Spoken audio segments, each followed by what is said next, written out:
The flight from Paris landed earlier than expected. The gloomy afternoon sky and heavy raindrops beating against the car window couldn't soothe the restless fire burning in my chest.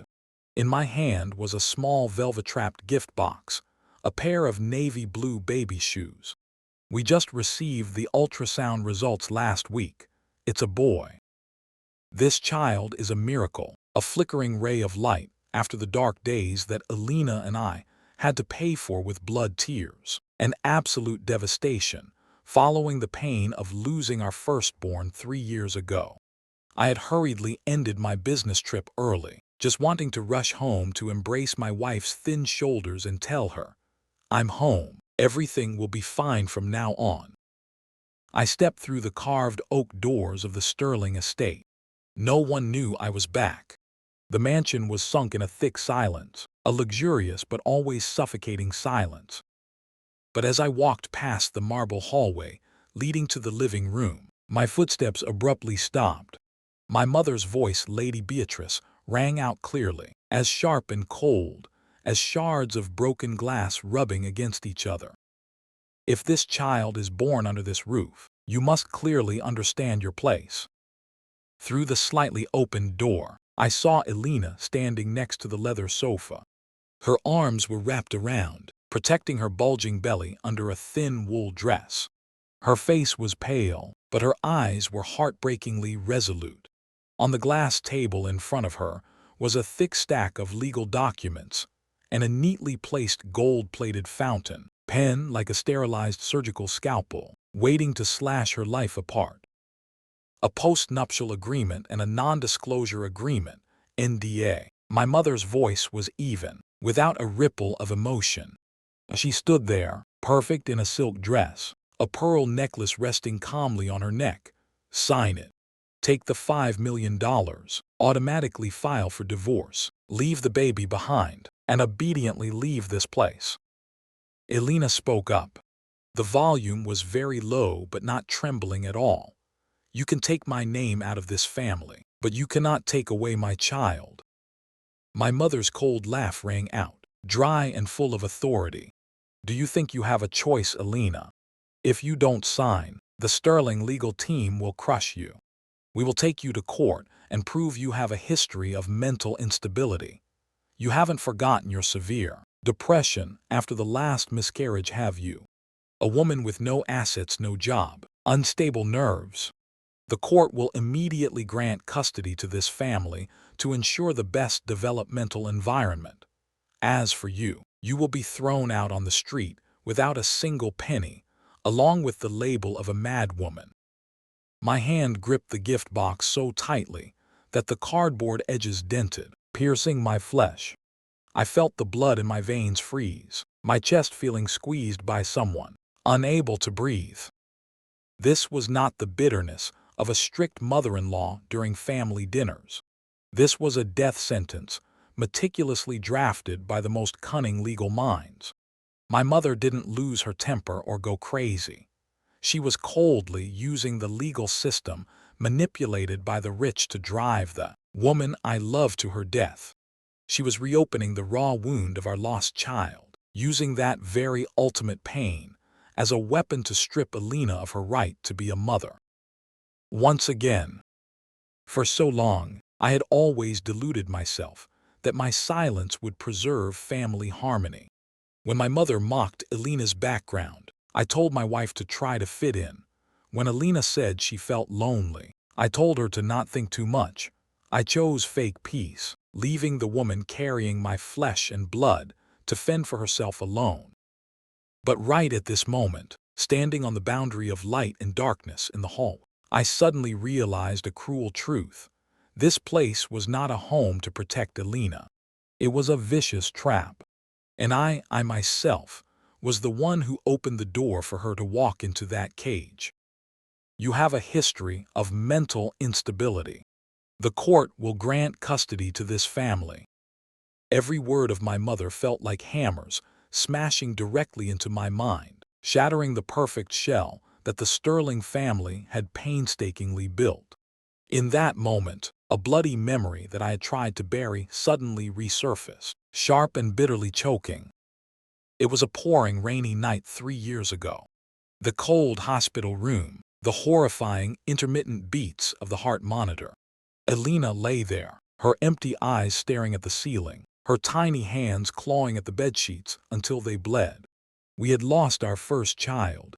The doctor avoided my gaze and said the cause was prolonged stress and nervous breakdown. At that time, I blindly blamed work, blamed circumstances, but now, standing before this half-open door, I clearly saw the root of that tragedy. It was the harsh rules, the implicit sarcastic remarks, the parties where Elena was forced to smile and endure the humiliation from my family. All of it had pushed her to a dead end. My mother had indirectly taken one of our lives, and now she was preparing to strip away this last hope with the dirtiest legal tricks. She was not a strict mother-in-law protecting the family reputation. She was a monster eating her own kind. "Are you planning to use the law to steal my child?" Elena's voice choked up, not out of fear, but out of absolute indignation at the cruelty of the woman in front of her. "I call it mercy," my mother casually replied, her eyes sweeping over Elena's belly like appraising an inanimate object. "You cannot give this child a future. The Sterling family can. If you are smart, take this money and disappear before William returns. He doesn't need a weak wife and a crazy mother hindering his career." My chest heaved continuously.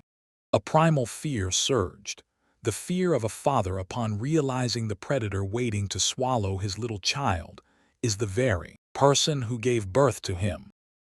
But that fear existed only for a blink of an eye. Replacing it was a burning rage, incinerating every last bit of respect and deference I ever had for Lady Beatrice. I had been an obedient son, a perfect heir who always turned a blind eye in exchange for so-called family peace. But right at this second, seeing my little wife with one hand holding her belly, the other tightly clutching the hem of her dress, to stand firm against the storm, I knew I couldn't be a coward for a second longer. I looked down at the small gift box in my hand. The lid of the box had been distorted by my grip. The navy blue shoes inside were my promise to the future, the life I had to use my own life to protect. I loosened my grip, letting the suitcase drop onto the marble floor. Crash! The harsh sound echoed through the empty hallway, shattering the suffocating atmosphere of the living room. Both Elena and my mother startled and turned around. Lady Beatrice's perfectly made-up face flashed with a hint of confusion, but very quickly after was covered by a calm, arrogant mask. "William," my mother spoke, her tone shifting to the fake affection she always acted so well. "You're home earlier than planned. You shouldn't have walked in on a difficult conversation that your mother is helping you resolve." I didn't look at her. My gaze was directed solely at one person in that room. Elena stood frozen. Her pale face at first flashed with astonishment, but right after sank into a deep humiliation. Her red eyes seemed to say, "Did you hear everything? My pathetic state, have you seen it all?" That look pierced through my heart, more painful than any words of resentment or screaming. I stepped fully inside, my shoe heels clicking heavy beats on the marble floor. The air in the living room was as cold as a crypt. Helping me resolve, I gritted out each word, my eyes sweeping over the stack of papers on the table. By forcing my wife to sign a sentence stripping away her motherhood. By threatening to turn her into a madwoman in court. Lady Beatrice slightly frowned, her aristocratic mask chipped for a split second before being perfectly patched up. "William, you are letting emotions override reason. I am merely protecting the legacy of the Sterling family. She is not in the same class as us, and her mental instability is a ticking time bomb for the boy's future." "Enough," I yelled, my booming voice making even the servants hiding in the hallway cower. "Who created her instability? It is this family. It is my own damn silence. I turned to reach out and hug Elena, intending to tell her I would tear that contract to shreds. But Elena took a step back. A very small movement, but it rejected me completely. She wasn't crying. The corners of her eyes were glowing red, but absolutely no teardrops fell. That quiet resilience made me hurt more than 10,000 screams. Elena didn't look at me. She directed her gaze straight at my mother. The hand clutching the hem of her dress slowly let go, then reached into her collar, pulling out a small object glistening under the crystal chandelier. It was a silver brooch, exquisitely carved into the shape of a swallow spreading its wings. It was old, the silver edges tarnished in places by time, but it carried a sorrowful, indomitable beauty. I had seen Elena keep it carefully in her jewelry box, but this was the first time she wore it in front of my mother. The very second the light reflecting off the silver swallow caught Lady Beatrice's eyes, her entire arrogance collapsed. I had worked in the business world long enough to read human fear, and what I just saw flashing through the depths of my mother's eyes wasn't the usual contempt. It was absolute terror. Her pupils contracted, her breath caught, her red-painted lips trembled slightly. She backed away, lightly bumping into the edge of the glass table. "Where did you get that?" My mother's voice shattered, completely losing its calmness and authority. Elena gently stroked the silver swallow, her voice clear and sharp as a knife. "You recognize it, Lady Beatrice. This is a keepsake from my mother. From Sarah." The name Sarah being uttered was like a spark thrown into a powder keg. My mother's face went pale, then quickly turned into frantic anger, a desperate attempt to cover up the fear gnawing from the inside. "A lowly grape harvester," my mother hissed. "A ragged beggar, seducing men to climb high. Your mother is just a stain in the history of this estate, and so are you. Don't think bringing a cheap trinket can threaten me." "No, my mother was not lowly," Elena firmly retorted, her fragile body seeming to be pumped full of strength. "She worked until her hands were cracked. She never bowed to those who use money to dictate human dignity. She told me that this swallow is proof that she can never be bought and can never be erased." I stepped up, blocking the space between them. "Mother, stop it right now. No one is allowed to insult her and her mother under this roof anymore." But Elena walked around me. She looked at me with an empty stare. The little bit of love, the last bit of hope that used to burn sparklingly in those eyes when looking at me, had now burned down to cold ashes. "You don't need to play the hero anymore, William," she said softly. "You're too late. For 3 years, I hoped you would see the truth, but you only saw what you wanted to see." She took off the sparkling diamond wedding ring on her ring finger, the ring I once swore to protect her with for a lifetime. With a slow, decisive motion, Elena placed the ring on top of that wretched divorce contract. The sound of metal clinking against the glass sounded freezing cold. "I don't need $5 million. I also don't need the sterling name." Elena placed her hand on her belly. "And I will not let my son grow up in an empire built on lies." Saying that, she turned and walked away. The sound of her heels echoed further down the hallway, blending into the torrential rain, lashing outside the window. I wanted to chase after her. Every cell in my body screamed, telling me to run after her, kneel at her feet, and beg for forgiveness. But I stood rooted to the spot. Her words were like a nail driving my heel firmly into the floor. I arrived too late, and I only saw what I wanted to see. I turned my face back, looking straight at my mother, who was panting heavily beside the table. Her fear upon seeing the silver swallow was not the reaction of a superior, despising a subordinate. It was the reaction of a thief, who just saw a witness return from the dead. Elena left in the rain, leaving me alone in this vast house.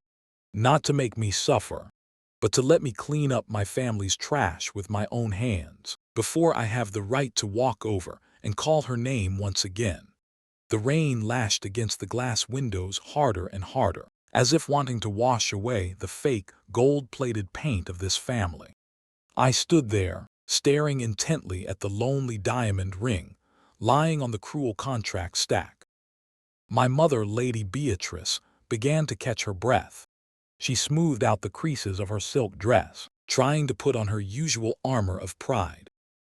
"It's good that she's gone." She dropped cold words, reaching out intending to pick up the ring. "Tomorrow, I will have the PR team handle it. There will be no such thing as the Sterling family being smeared by a—" "Don't touch her things." My voice was deep and raspy, ringing out like a growl from the bottom of my throat. My mother's hand halted in midair. She looked up at me, her eyes flashing with astonishment mixed with anger. "William, you are talking to your mother. And you are talking to the CEO of the Sterling Group." I stepped forward, snatched the stack of documents on the table, and threw it straight into the roaring fireplace in the corner of the room. The flames swallowed the white papers entirely, engulfing the vicious clauses. "What did you hide from me about Sarah? Why were you terrified when you saw that brooch?" "I hid nothing. It's just trash." I didn't wait for her to finish her sentence. I pulled my phone from my suit jacket pocket, turned my back, and walked straight towards my private study on the ground floor. Locking the door, shutting my mother's screaming outside, I dialed the number for Thomas Hale, the chief legal counsel, the man who held all the dirtiest secrets of the Sterling family. The phone rang to the third ring before someone picked up. "Mr. William." So late at night, Thomas's voice was calm, smooth as always. "30 minutes. I want you in my study." I cut him off, my voice sharp as a knife. "Bring the entire archival file related to the founding of the original Sterling Vines project, including the things that never made it into the official records." The other end of the line fell silent for a beat. "Sir, those old files are currently in the secure archive, requiring Lady Beatrice's signature." "Listen to me clearly, Thomas." I gritted my teeth. "I didn't call to ask for permission. I am giving an order. If you don't show up with that black file in 30 minutes, tomorrow morning, I will personally file a complaint with the State Bar Association. I will accuse you of complicity in fraud, forging financial records, and I promise you, I will use all of Sterling's resources to ensure you not only get disbarred, but also rot in prison.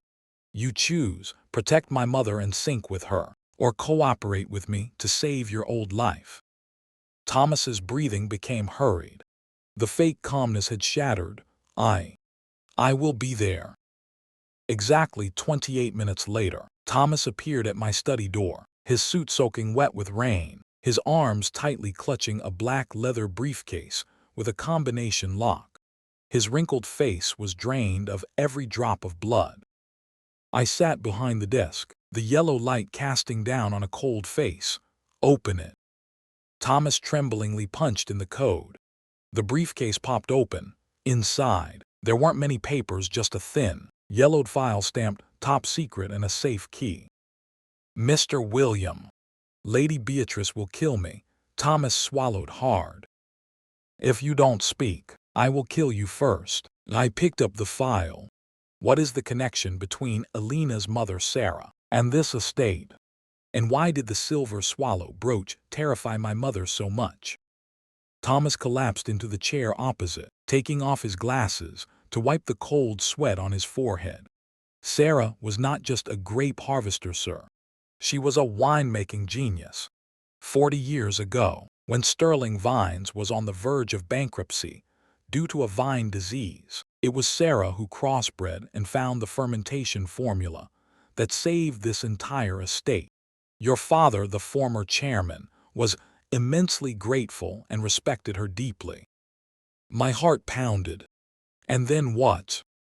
"Your father created a secret partnership agreement, giving Sarah a 30% stake in Sterling Vines. But Lady Beatrice found out. She couldn't accept sharing power and wealth with a pauper. When the chairman fell seriously ill, she isolated him, confined him to his hospital bed, forced him to hand over full executive power, and kicked Sarah out in humiliation. I clenched my fists so hard my nails dug into the flesh. Then where is that contract? Why didn't Sarah sue? Because Sarah didn't have the original. Your father hid the original before Lady Beatrice could destroy it. Thomas pointed to the key in the briefcase. He put it in a safe deposit box at the central bank. This key is only half. The other half, for the bank to verify identity and open the safe, is the serial number. I muttered, a jolt of electricity flashing through my brain, carrying the razor-sharp truth. The serial number engraved on the back of Sarah's silver swallow brooch. Thomas nodded, bowing his head in fear. That's right. Lady Beatrice searched for that brooch for decades to destroy the original. Tonight, when she saw it on your wife's neck, she knew the time bomb had started ticking. I sat motionless, a feeling of nausea rising to my throat. My family, the empire I was proud of and took over, turned out to be built on robbery blood and the resentful tears of the woman who saved it. And that woman was the very mother of the person I loved the most. That was why Elena always kept silent. Not because she was cowardly, but because she knew, if this truth came out, it would smash the image of the revered father in my heart and turn me into the son of a fraudster. She bore my mother's humiliation just to protect my soul. I lunged for the key on the table and stood up abruptly. Tomorrow morning, convene an emergency board of directors meeting, I ordered, my cold voice ringing out like a death knell for my mother's fake empire. It's time to return what we stole. I stayed awake all night in the study. Outside, the rainstorm had stopped, giving way to a gray, cold morning. At exactly 8 in the morning, my car stopped abruptly in front of the central bank. The branch manager, who always cowered before the sterling name, personally led me down to the secure basement. Holding the key Thomas handed over last night, my hands broke out in a cold sweat. Standing before hundreds of shiny steel safe deposit boxes, I stopped at box number 404, the number Thomas had confessed. Inserting the key into the lock, a click sounded, but the box requested a 6-digit code. The serial number on the back of the brooch. I closed my eyes. The image of the swallow brooch appeared clearly. 3 years ago, I once accidentally dropped Elena's jewelry box. I personally picked up the brooch and saw 6 numbers engraved on the back, 041186. At that time, I teasingly asked her if it was some anniversary date. Elena just smiled sadly and said, "Those are the only numbers my mother left behind." It turned out, it wasn't a meaningless date, but the coordinates of a buried truth. My trembling fingers pressed each number key. Beep! The green light turned on. The heavy steel door popped open. Inside the safe lingered a thin layer of time's dust. There was only an old leather envelope with frayed edges. I carefully took it out, pulling the papers inside and placing them on the inspection table under the pale fluorescent light. First was a contract. The paper had yellowed, but the bright red seal of the Sterling Group and the strong signature of my father were still intact. Partnership and share acknowledgement agreement. The wording was clear. 30% of the core shares of the Sterling Vines estate, along with the perpetual copyright of the winemaking formula that saved the brand, belonged to Sarah Wells. Elena's mother's signature sat humbly in the right corner, slender but decisive strokes. The second paper was not a legal document. It was a handwritten letter on hospital scrap paper. The handwriting was shaky crooked, as if the writer had to use their last ounce of fading strength to press the pen nib onto the paper. It was my father's handwriting. To whoever finds this box, I am Arthur Sterling, the biggest coward in the world. As I write these lines, Beatrice has chased all the nurses out and locked the hospital room door. She is hiding my heart medication, forcing me to sign a power of attorney for the entire group over to her. But assets are not my biggest regret. The thing that prevents me from closing my eyes is Sarah. Sarah saved this estate from the brink of bankruptcy. She gave me the winemaking formula with all sincere trust. But I let Beatrice humiliate her, falsely accuse her of being a thief, and kick her out on a snowy, rainy night. I stood there, watching my benefactor get stripped of everything, just because I cowardly feared a noisy divorce would ruin the family reputation. Beatrice is a sinister devil, but I am the worst accomplice. I hid this contract as a pathetic attempt at atonement. If my son William reads these lines, please, my child, do not become a coward like your father. Return to Sarah what belongs to her. Do not let Beatrice manipulate your life. I let the paper flutter down onto the table. My legs suddenly lost all strength. I collapsed onto the cold marble floor of the freezing basement room. Tears burst out, uncontrollable. The sobbing of a grown man echoing against the steel walls sounded incredibly pathetic. I cried for my father's baseness, cried for my mother's heinous crimes. But above all, I cried for Elena. Everything suddenly became clear like bleeding puzzle pieces. Elena probably always knew, or vaguely guessed, a part of the truth from the stories her mother recounted. She carried the brooch with the secret number into the family that ruined her mother, yet never used it to demand money or expose us. She endured Lady Beatrice's bitter insults, swallowed her tears during every family dinner. Just because of me. Because she knew I always idolized my father. I was always proud of Sterling's clean legacy. Elena chose to stay silent, hugging the bleeding wounds of 2 generations herself, just to protect my soul, to protect my fake perfect world from collapsing. But the price of that silence was too high. It had once robbed us of our first little baby. And last night, when Beatrice used this second child as an instrument of blackmail, Elena's breaking point was reached. She couldn't let her son be born and grow up under the hands of murderers, wearing an aristocratic shell. She would rather leave empty-handed in the cold rain than sell out the child's soul. I picked up my father's letter, pressing it tightly against my aching chest. Regret tore my insides into 10,000 pieces. I had once blamed Elena for being too sensitive. I had once told her to try to fit in. What did I tell her to fit in with? With a pack of wild beasts that tore her mother apart. I slowly stood up, vigorously wiping the tears on my cheeks. When my reflection appeared on the shiny steel layer of the safe door, I no longer saw a puppet director or an obedient son. I folded the papers, carefully putting them into my breast pocket, the place closest to my heart. I will not be a coward, father, I whispered. I walked out of the bank vault. At this moment, I was not going to find Elena to beg for forgiveness, because I knew I was not yet worthy. First, I had to go back and personally burn down the filthy empire my mother had painstakingly built. Stepping out of the bank's revolving door, the pale light of the morning shone into my eyes, making me squint. Right at that moment, the phone in my pocket vibrated violently.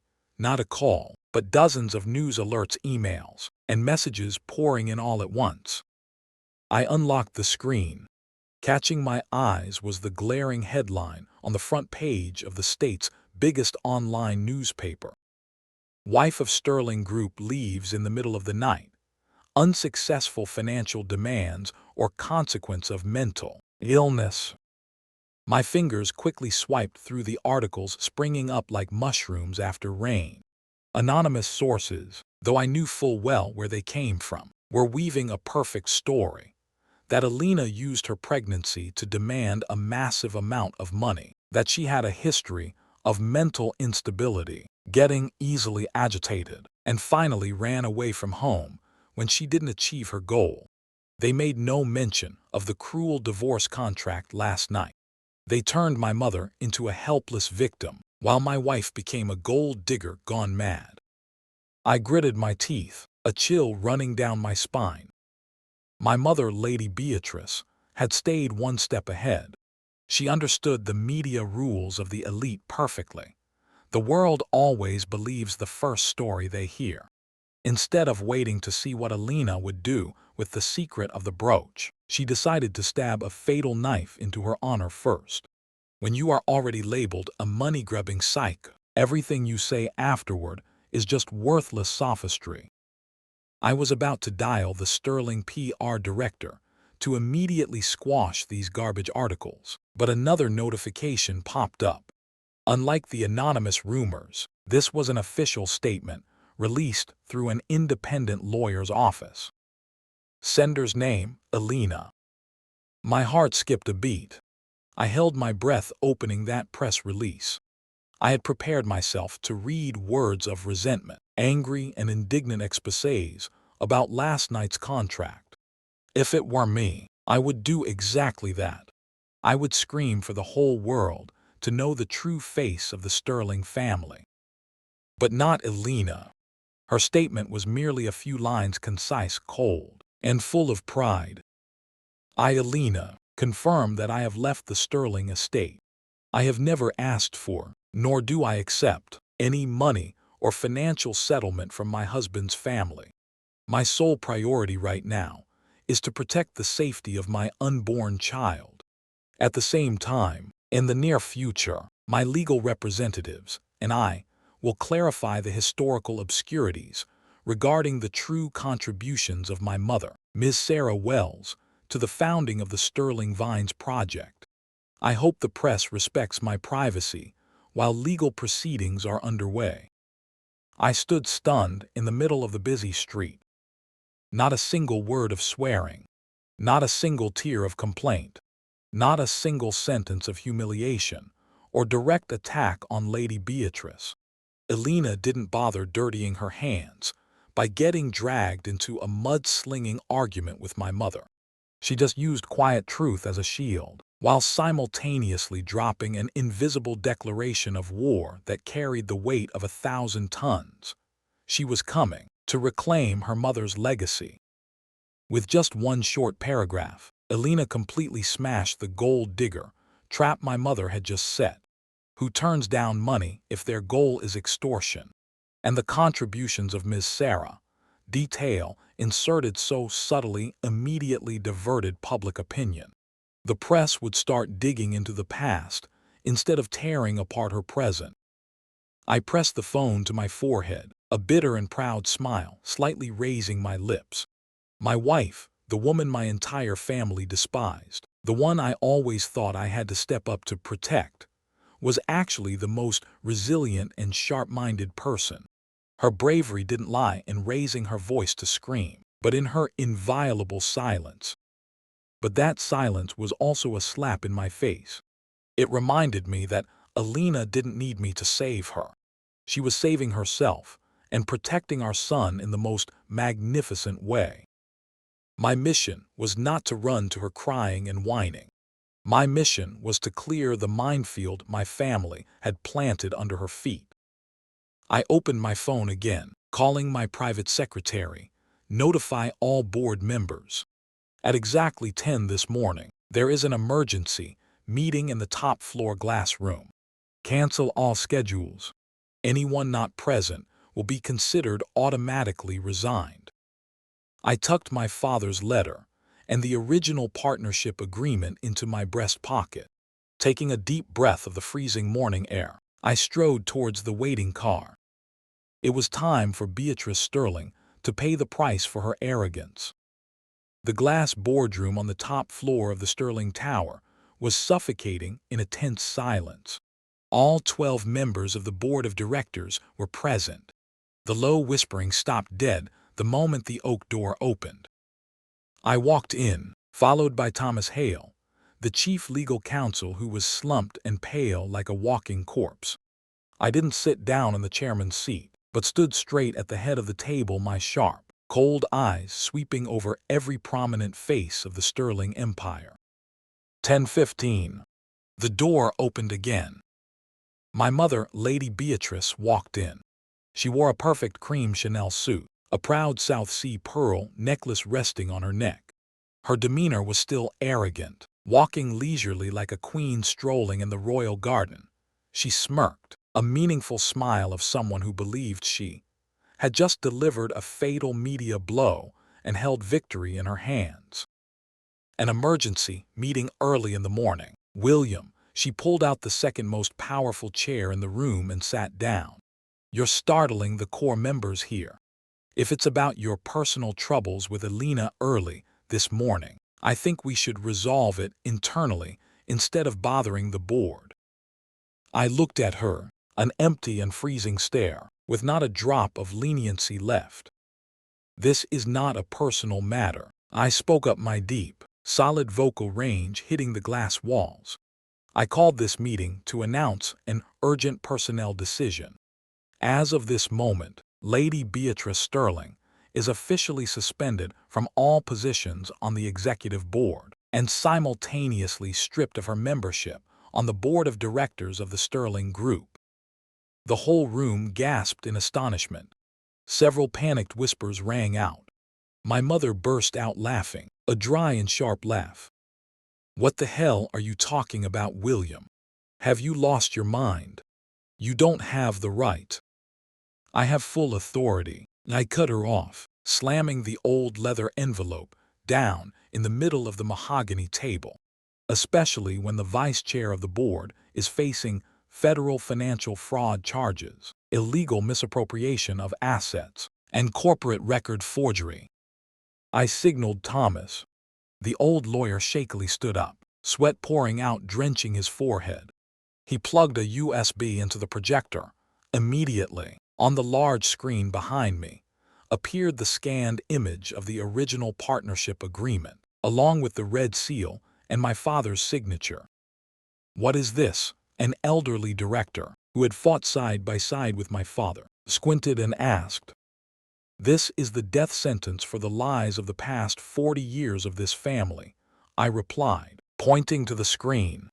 As you can see, 30% of the core shares of the Sterling Vines estate, along with the copyright for the winemaking formula that saved this brand, belong to Miss Sarah Wells. This contract was drafted by my father himself, with a confirmed signature, but was hidden by Lady Beatrice in collusion with the chief legal counsel right before my father passed away. Lady Beatrice's complexion changed abruptly. The perfect makeup seemed to crack open.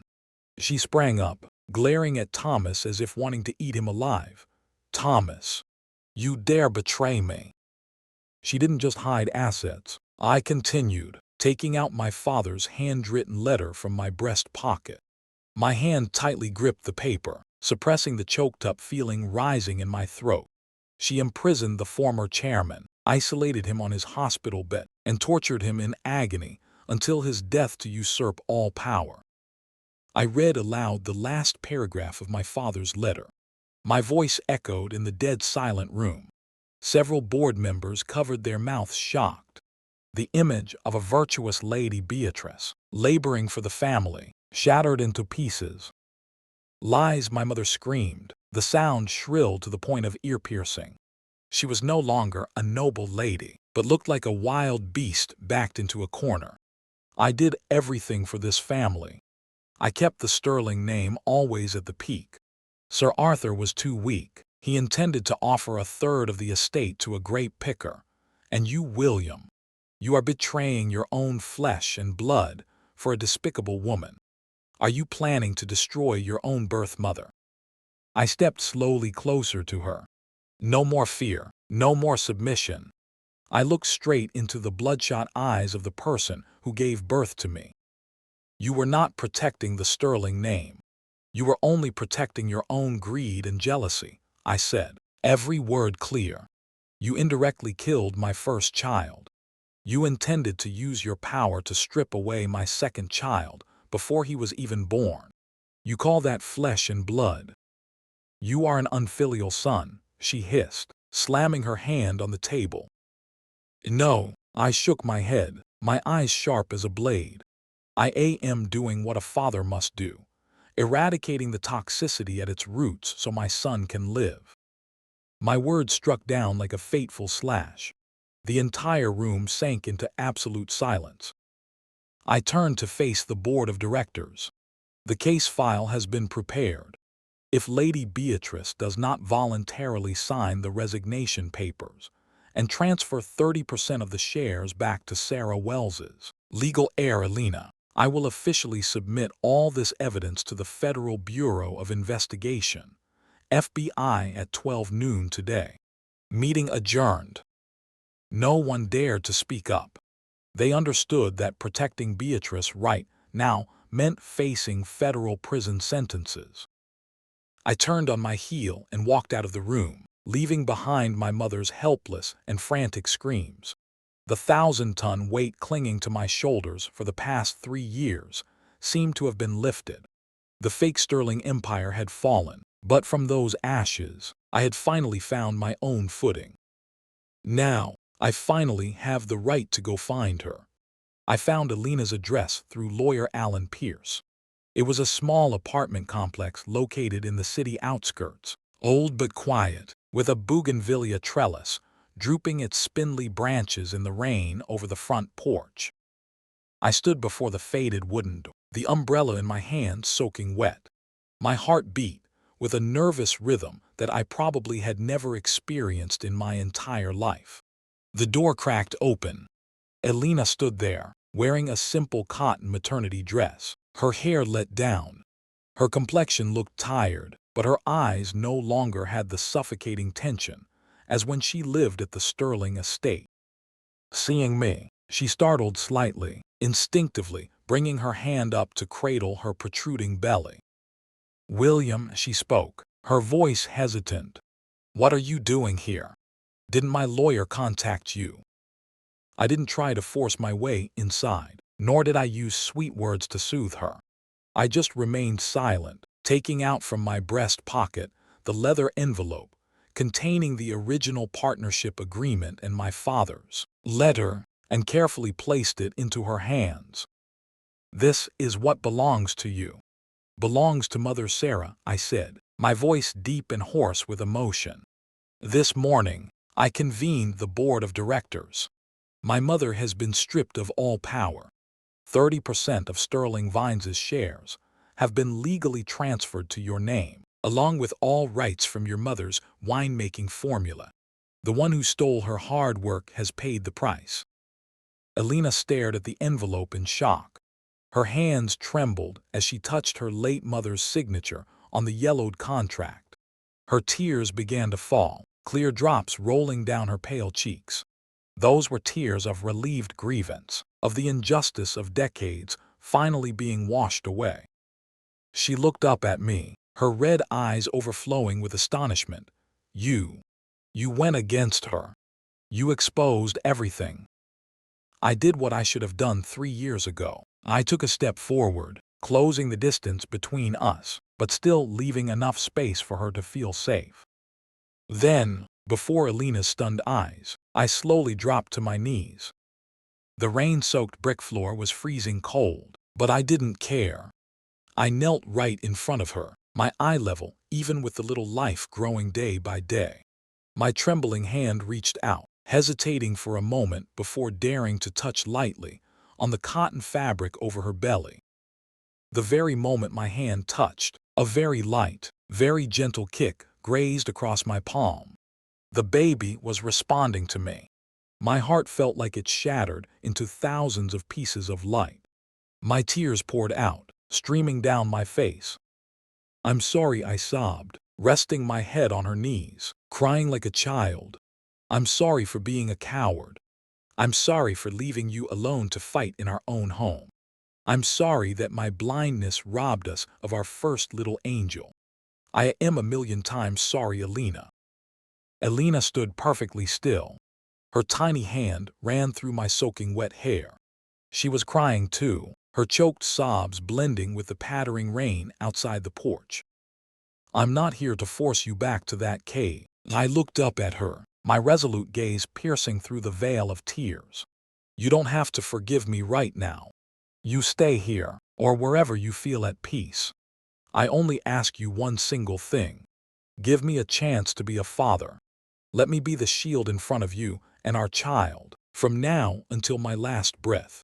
No one bearing the sterling name has the right to hurt you anymore. I swear on my life. Elena looked deep into my eyes. In those eyes, the fragments of trauma were still there, but the seed of trust was slowly sprouting. She didn't nod, nor did she make me stand up. She just gently cupped my cheek, wiping away an icy tear. "Stand up, William," she whispered. "It's very cold. Come inside." The small door closed, shutting out the storm of the past outside. 6 months later, brilliant spring sunlight bathed the endless sprawling vineyards of the valley. The wind carried the sweet scent of new life budding and the peaceful smell of damp earth. I stood under the shadow of the old oak tree, my arms embracing a little life sleeping soundly. My son, baby Leo, was curled up in a thin blanket, his tiny mouth occasionally smacking adorably. He had his mother's chestnut brown hair and a miraculously fierce vitality. Not far away, Elena was standing talking with the grape harvesters. She wore a pure white linen dress, a radiant and free smile blooming on her lips. The silver swallow brooch sparkled under the sun, no longer a testament to pain, but having become a symbol of pride. Behind her, on the stone archway leading into the estate's core winery, a brand new bronze plaque had just been inlaid: Sarah's Wings. The Sterling Vines estate still existed, but its soul had been returned to its rightful name. The press had wasted so much ink on the shocking transfer of power within the Sterling family. Lady Beatrice had retreated from the business world in disgrace, living alone in a secluded apartment on the East Coast, never allowed to interfere in our lives again. I abandoned the vanity of the elite, rolled up my sleeves to run the estate with Elena, starting everything from the most basic steps. We didn't move back to the cold old mansion, but built a small wooden house right in the middle of the vineyard valley. No extravagant parties, no suffocating aristocratic rules. Only the laughter of a child and the heady scent of fermenting wine. Elena turned around, waving for me. She ran towards us, wrapping her arms around both me and baby Leo. Her warmth, my son's steady breathing on my chest. It all created a happiness so sacred and complete that I had to close my eyes to thank fate. "What are you thinking about?" Elena looked up, her clear eyes looking at me. I smiled, leaned down to kiss her forehead, then kissed my son's cheek. "I was thinking, it turns out a man's greatest fortune doesn't lie in the numbers in a bank or the grand title that the world praises. There are men who spend their entire lives building empires with bricks and lies, only to die in ultimate loneliness. But I chose to smash that rotten empire, to build a different kind of legacy, a legacy not measured in expensive bottles of wine, but measured by the unburdened smile of the wife I love, by the clean air my son will breathe as he grows up. True love is not holding an umbrella for your woman in the storm created by your own family. True love is daring to shatter that storm yourself, even if it means turning your back on your own flesh and blood. Because when you become a father, you don't just give your child a name, you give them a sky. And Leo's sky, the sky of Sarah's wings, will forever never contain the darkness of deceit.